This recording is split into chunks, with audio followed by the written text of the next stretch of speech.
Good morning, Bhante. Good morning, Brian. Good morning. Good morning. Good morning. Okay, Bhante. Okay, let us begin.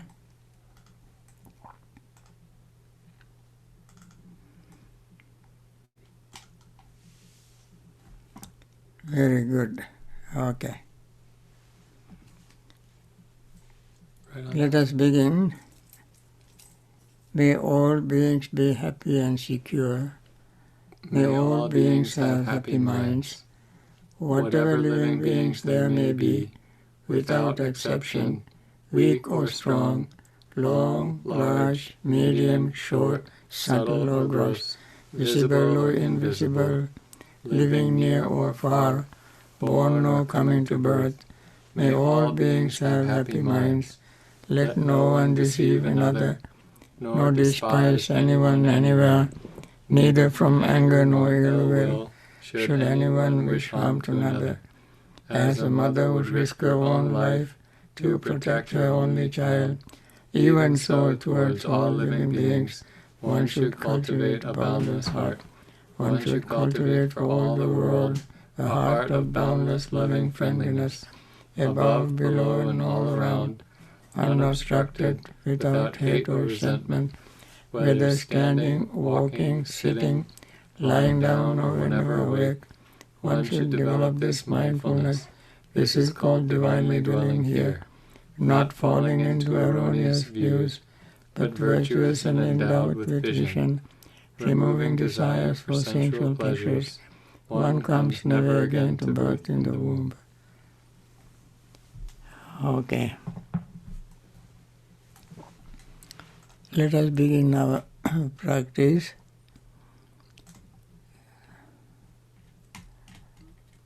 With this very divine thought in mind. This is called Brahma Vihara, the best behavior. The best behavior comes from best thinking, thought, and metta is that. With this thought in mind, let us begin our mindfulness practice. We breathe in and out, paying total, undivided, mindful attention. Mindful attention is the attention without greed, hatred, and delusion, or without verbalizing, conceptualizing, that can clutter our pure awareness, and therefore we don't use any of them. With keeping pure mindful attention, we breathe in. As we breathe in, we notice the breath touching our nostrils, expanding our chest area and lower abdominal area. These are the three places that naturally we can notice, expanding, contracting, and touching the breath. And then when we breathe out, lower abdomen contract, chest area contract, the breath leaves the nostrils. And as we keep paying attention to the breath like this, also we notice that there is a pause between inhaling and exhaling.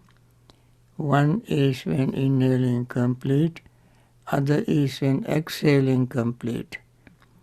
And without trying to exaggerate these two moments of pause, we just let them happen as they do happen. And then we begin to feel the breath. We don't do anything deliberately to feel, we just feel. We perceive the breath. We have intentional attention to the breath. We are conscious of the breath. All this happen as we breathe in, and they all change along with the changing breath. When we breathe out, they change exactly as exhaling breath changes. And then when we see this natural events, flux, movements of the breath inside, inhaling and exhaling breath, then there is nothing to hinder or stop. They happen very naturally. Then the breath becomes slowly relaxed and calm. The body becomes relaxed and calm. The mind becomes relaxed and calm. And then we notice the mind let this happen without trying to hold on to anything. Holding on to anything is called desire or greed, clinging, karma. And then we practice this with metta.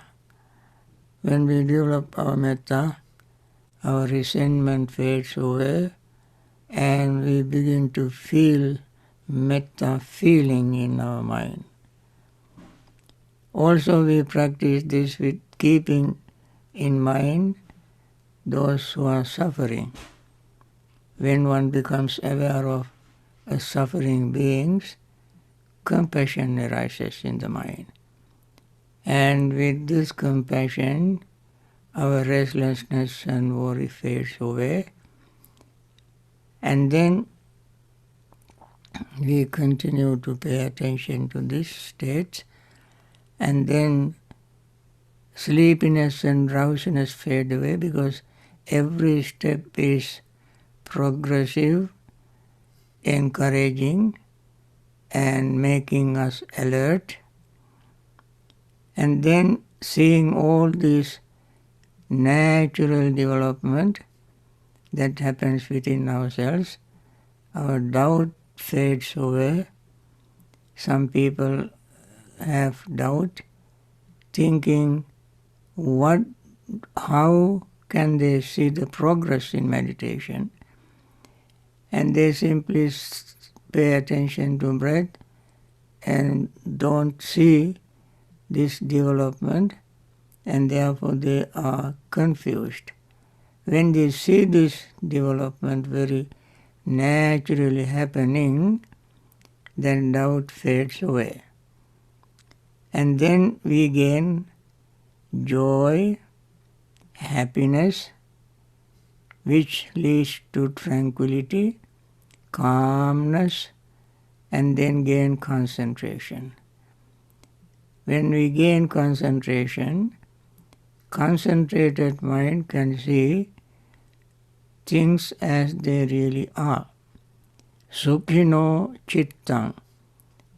The mind of the one who has concentrated, his or her mind gains concentration.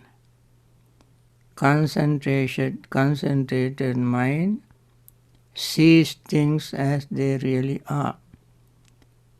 Things that we have not seen before clearly becomes very clear and very conspicuous when we gain concentration. With this concentrated state of mind, we breathe in and out, and then because of this concentration, as the mind is not going here and there, we notice the changes, very subtle, deepest, subtlest changes taking place in our body, feelings, perceptions, thought, and awareness, consciousness.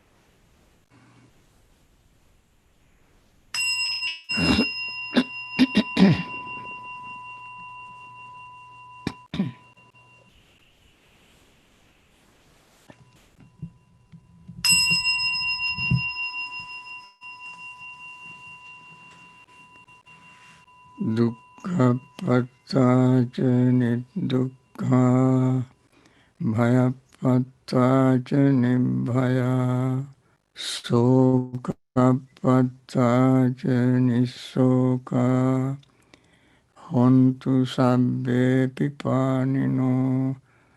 May the suffering be free from suffering.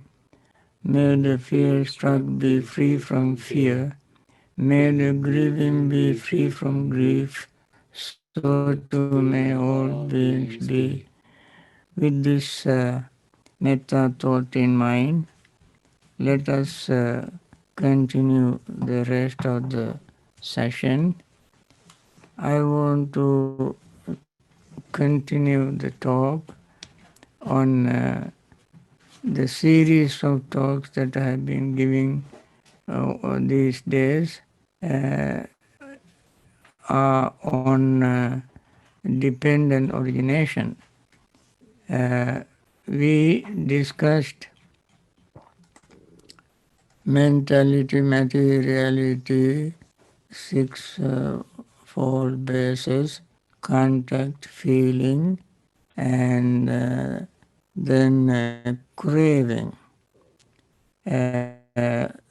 As I mentioned, this is a major topic in the dependent origination, in the Four Noble Truths, and major topic in our life, craving. That is also called asava. Asava means influx. We also mention the ignorance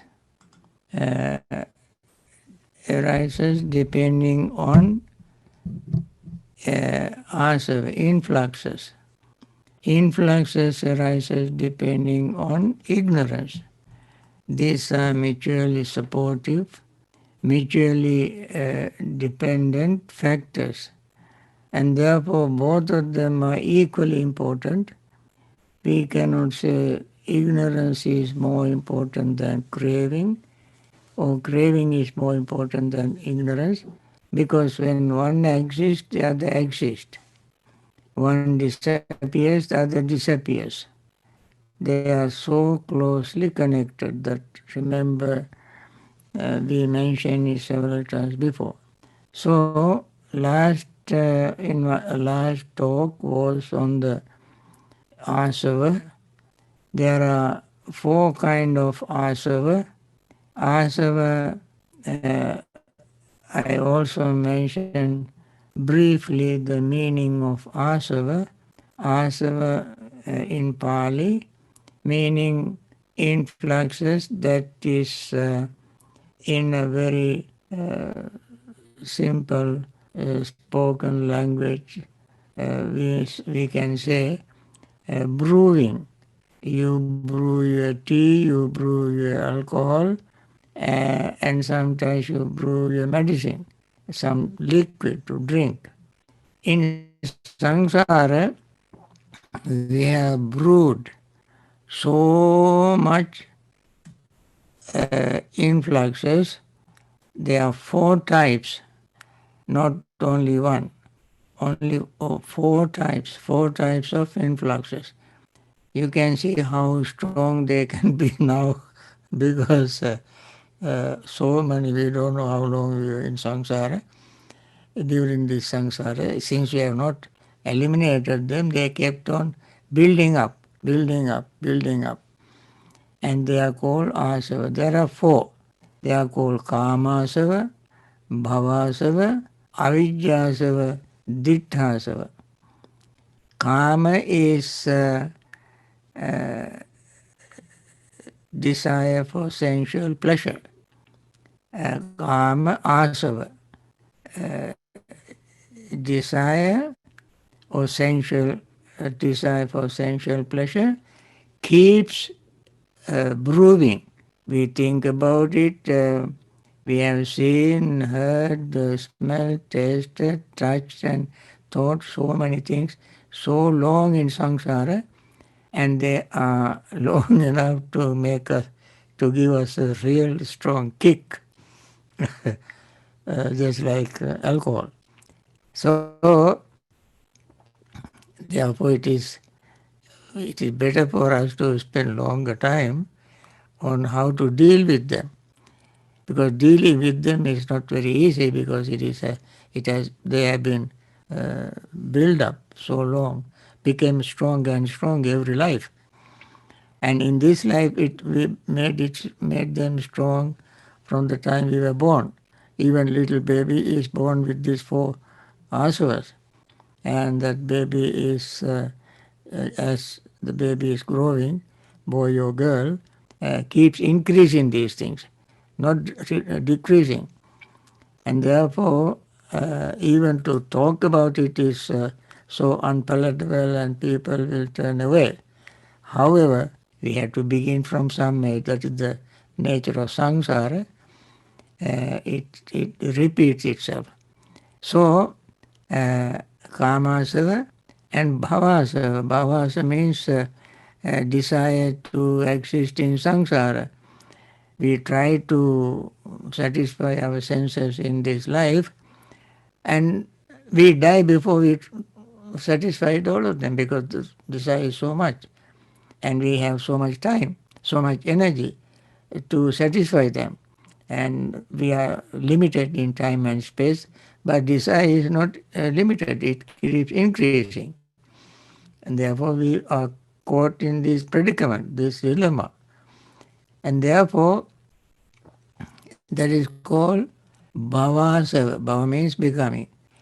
Avidyasava is ignorance, also is an influx, keeps increasing. If we don't come in contact with Dhamma, our ignorance keeps increasing. So much ignorance is there. I mean, it is so mind-boggling, even if you were to think about it. So much ignorance. I mean, ignorance doesn't exist like cloud in the air. Ignorance exists in people's minds. Since there are so many billions of people, 8 or 7 or 8 or 9 billion, you can see the thickness of ignorance in those minds. There may be few who have thinned it down, but others increase it. So ignorance is asava, and we are part of it.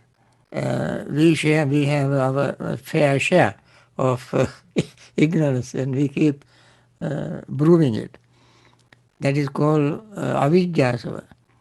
And the other asava influx is ditta asava, ditti, views. Sometimes right views, sometimes wrong views. But mostly in this case, wrong view is meant.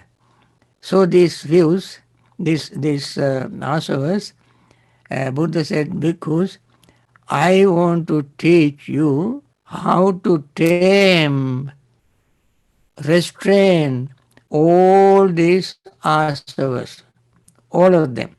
Kamasava, bhavasava, avidyasava, and ditthasava.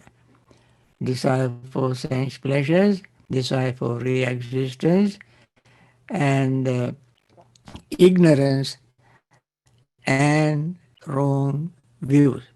How to tame this? So last talk, I just wanted to recapitulate, especially for those who have not been here from the beginning of this series of talks, for the benefit of them and those who are attending, to refresh their memory. I wanted to do this brief recapitulation.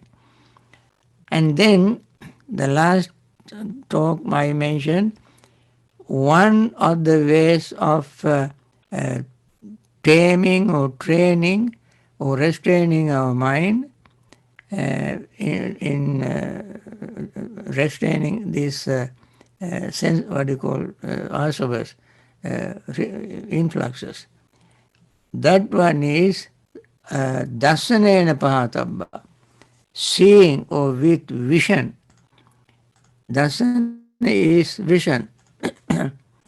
Seeing mindfully. when we see unmindfully, unarisen, unwholesome influxes arise. Arisen, unwholesome influxes increase. Unarisen, wholesome state does not arise. Arisen, wholesome state disappear if we do unmindful reflection. When we do mindful reflection, unarisen increases, unarisen influxes do not arise. Arisen influxes fade away. Unarisen wholesome state arise. Arisen wholesome mental state increase when we have mindful reflection. So that is why the Buddha said the amanasikaraniya dhamma amanasikatabba. When the mental state that we should not cultivate, we should not cultivate it. The state we must cultivate, we must cultivate it. When we cultivate the state that we are not supposed to cultivate, influxes increases. When we cultivate the state of mind which we are supposed to cultivate, influxes will not increase. And this is what you call dasana. So I gave an example, Buddha gave example in this discourse. We think of the past in 5 ways, we think of the future in 5 ways, and we think of the present in 6 ways. So 16 ways we think of the past, present, and future. In each case, we think with the I in the center. I was so and so, so, so. I will be such and such and such. I am such and such and such. Each time we see in this way, unmindful way, our influx increase. Then what is the remedy? Do not think of the past in terms of I. Do not think of the future in terms of I. Do not think in the present as I. Then you might ask me, how can we live without using the word I? Because in our daily conversation we have to use I. But remember, we have to use I, we must use I with understanding this I is not something permanent. This is a conventional way of expressing. We want to communicate with each other. Therefore, only for that purpose we use the word I. So this is the vision. With this vision, by having this vision, we can tame our influxes, our asavas. This is the correct way of saying. First way I mentioned the way how influxes increases, and then I mentioned how influxes reduce and decrease and disappear. Okay, that is the first way. It's called dasanena, by seeing, by vision, by sight, insight. The second is sangvara. Sangvara is restraining. There are several types of restraining. They are called sangvara. Sila sangvara, sati sangvara, virya sangvara, and jnana sangvara. Sila sangvara, sila means morality. Observing moral principles, we can reduce these influxes. The moral principle we observe not because of the fear of the police or fear of our neighbors or fear of our associates. We practice moral principles in order for us to live a very honest, neat life without feeling regret, without remorse, can go to sleep very well and can talk to people with good attitude and behave in a good mental state. And all day long, we feel very, very happy and peaceful. That is why Buddha asked Venerable Rahula to think before he speaks, think while he is speaking, think after he is spoken, think how I speak in a way that I would not hurt others. And while speaking, you have to think that you should not use the word, tones, attitude to hurt people. Even after talking, you have to reflect. Have I said anything to offend so and so? And like that. This is called Sila Sangvara.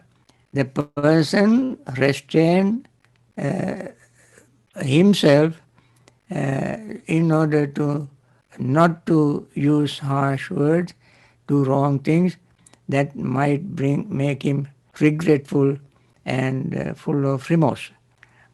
This is, we all know, all of us have a very honest self respect. We have integrity, we have honesty, we have grown up, we want to live like gentlemen, like ladies, and in the society, in civil society, civilized society, we want to live a very neat, decent life. Whether it is moral philosophy or religious ethical code, whatever, we have to observe them in order to make our life decent. By doing so, we reduce our influxes. All the four influxes. That is Sila Sangvara. Then Virya Sangvara. There are four types of Virya. Virya means effort. They are called Padhana in our what you call Four Noble Eightfold Path. It is called Padhana. Right effort. Vayam in Pali. There are many words, Vayam and Padhana and so on. There are four types of them. That is, we must make all possible, every ounce of our effort to prevent various unnourishing, unwholesome mental states. What are the unnourishing, unwholesome mental states? Greed, hatred, delusion, using harsh words, making people upset. All these unwholesome mental states, they all originate in our mind. So we have to watch our mind before we talk and make effort. And even if unwholesome word arises or thought arises in the mind, of course word arises from the thought. In unwholesome thought, remember some event and incident, and then when we try to talk, you remember that incident, and then immediately you have to restrain yourself, tell yourself, make effort to not to let that thought develop in your mind when you talk. That is an effort to prevent. prevent. I mentioned once, so many things can happen when we talk if we talk unmindfully. That is called one effort to prevent. Then effort to overcome. Even if you have a thought and word is just forming in your mind, the word is forming in your mind, then immediately you have to put a brake, jam your brake and stop it. Oh, I should not do this, I should not do this, I should not. then you may take deep breath and change your wording. So, as it is arising, you prevent it, you overcome that. When it arisen in the mind, don't convert it into word and deed and so forth. So, let it go. And then, third effort is to arouse unnourished and wholesome mental state. We have to make it with effort. It doesn't happen, automatically. Especially wholesome things doesn't happen automatically. That is very strange. Our mental state is such a strange. It is just like water always flows to a lower ground. If you want to bring water up, you have to use a pump. Pump has to energize, use power, and only then can water go up. Similarly, the Buddha's teaching was patisotagami. Patisotagami means going against the current, against the grain. Of course, when something goes against the grain, like swimming upstream, how hard it is to swim upstream. The nature is in our life, human life, is to go with the current, go with the crowd, do what others do, behave others the way how others behave. But we have to do something against that. Sometimes we see people say, my parents don't meditate, my friends don't meditate, my neighbors don't meditate. I am meditating, I am solo practitioner. I feel so odd, I feel so uncomfortable.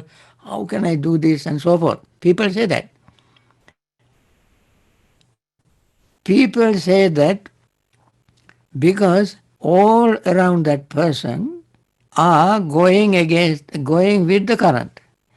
This person fortunately somehow triggered something totally new, seeing those others going with the current, seeing them suffering, seeing them quarreling, seeing them unhappy.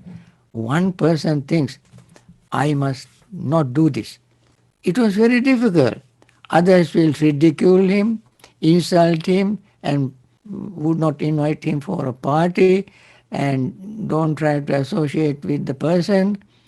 All kind of negative things can come from others because they all are going with the current. And this person stand out, and it's an oddball in that community, oddball. So he has to swim very, very hard, work very hard. One thing he has to associate with these people because he cannot abandon them. That person has to live with them. And he has to have some friends. When he needs help, he has to ask them. And he cannot abandon them. At the same time, his conscience tells him, what these people are doing. They want to drink, they want to gamble, they want to smoke, they want to do all kind of criminal things. They steal various things. How can I live with them? So he has to make a firm commitment, determination.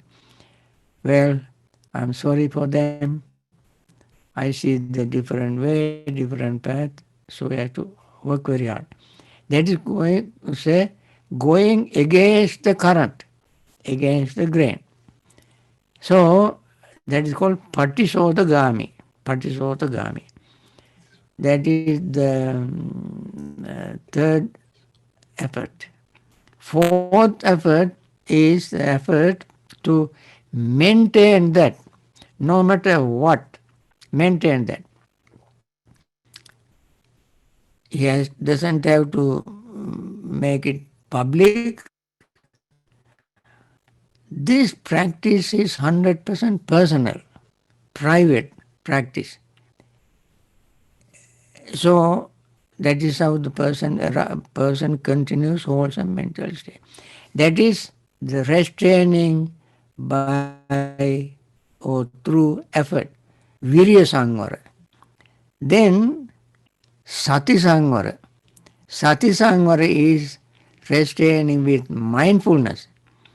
Mindfulness is always, should always be ever ready, like ever ready battery, ready to light all the time.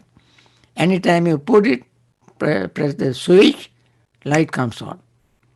Mindfulness is like this, always it must be ready. It must be ready all the time. Otherwise, what is the use of using, practicing, wasting time? We call meditation. What is the use of that if you don't use it? We have to use it.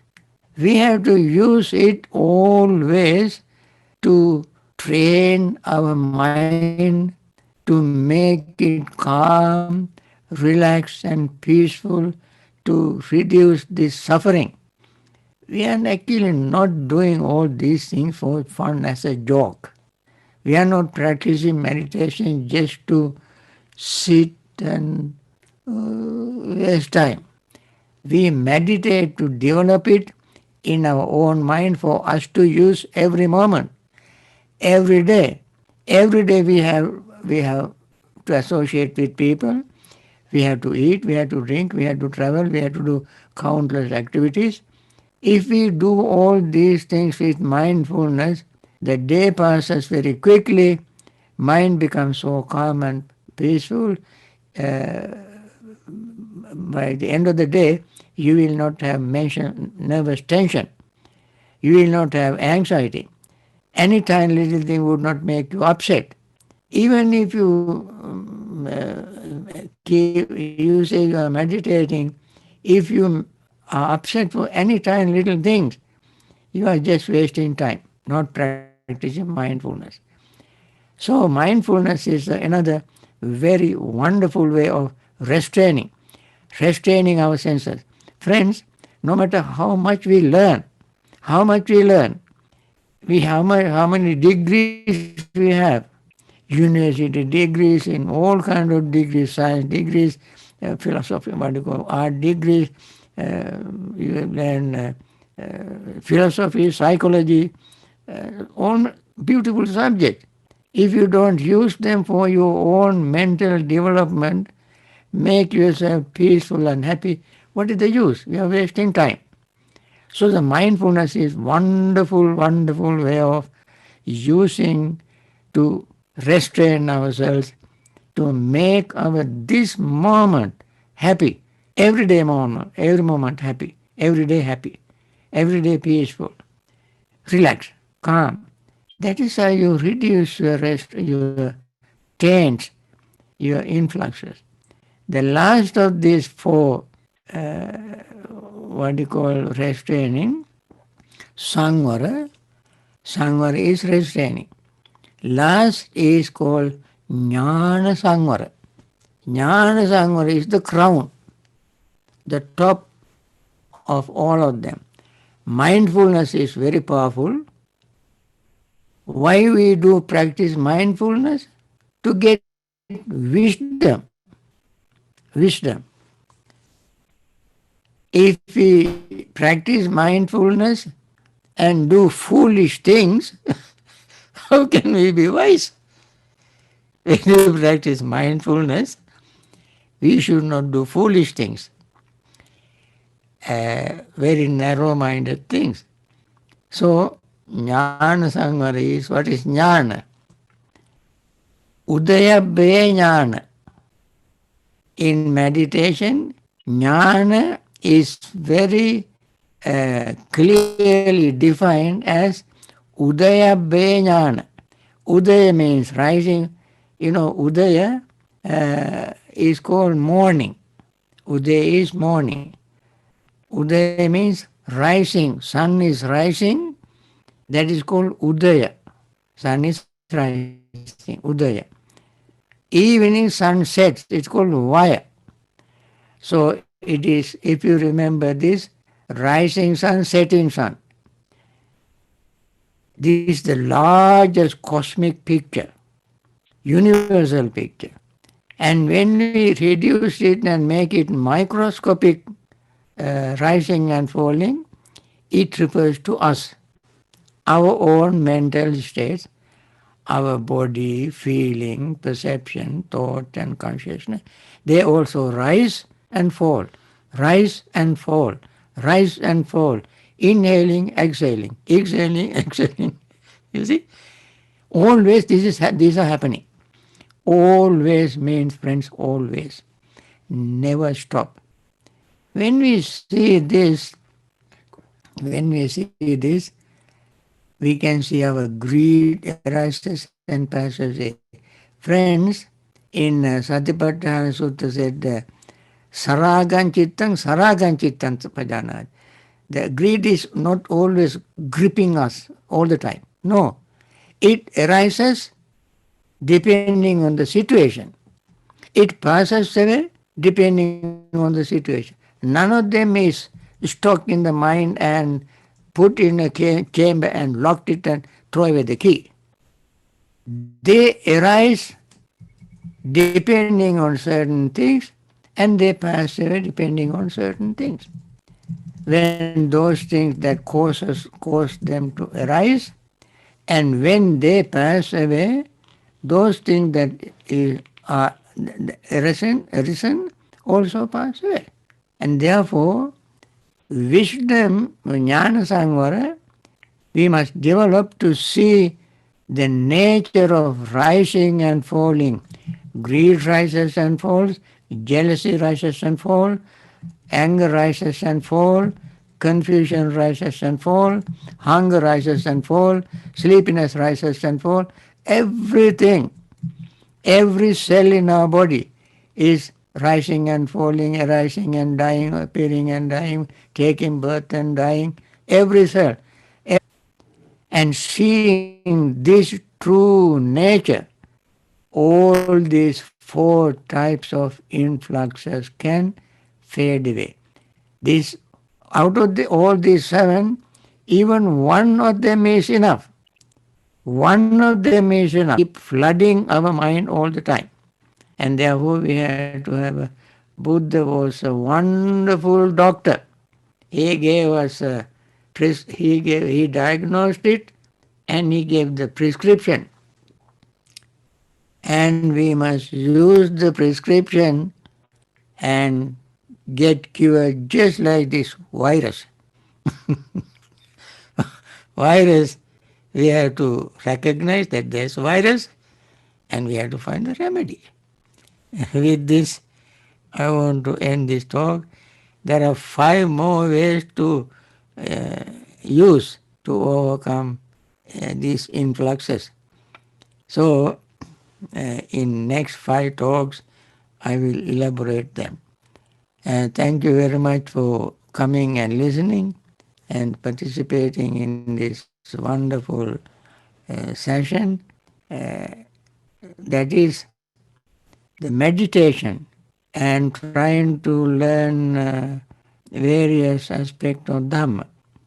We all have a wonderful wish, all together as one human body, want to wish all those who are suffering from this virus be free from that and return to normal life very quickly.